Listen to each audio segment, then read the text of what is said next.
When you're studying for the LSAT, you're actually changing the structure of your brain. That is not a controversial claim by any stretch of the imagination. It's like you're working out.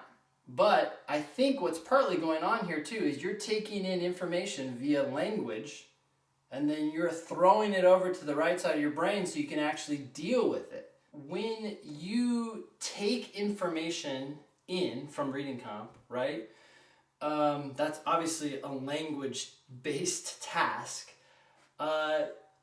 It seems like there are people who take in the words but not the meaning, right?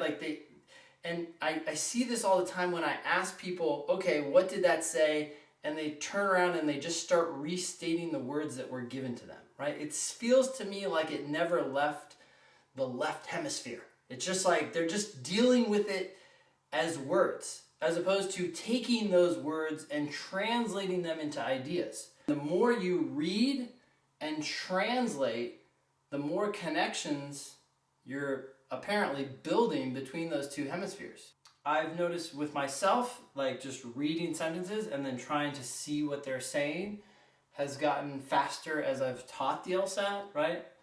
And I see it with people all the time. They just get better and better at like nailing what the sentence says after they read it. So if you're struggling, that struggle is a good thing. That's you doing mental push-ups and getting better at dealing with convoluted language. What does that mean?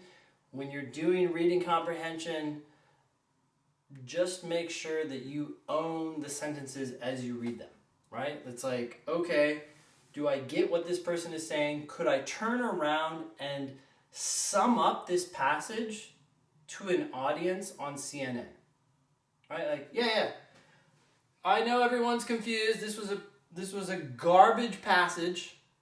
But what it basically tells us is that we need to protect these tigers in this region for these 3 reasons, right? And then everybody's like, oh, okay, that makes sense, thank you. That's where you want to get, right? And the better you get at reading these sentences and translating them into ideas, the easier it is for you to reorganize that information in a way that makes sense to you and then makes it easier to answer the questions.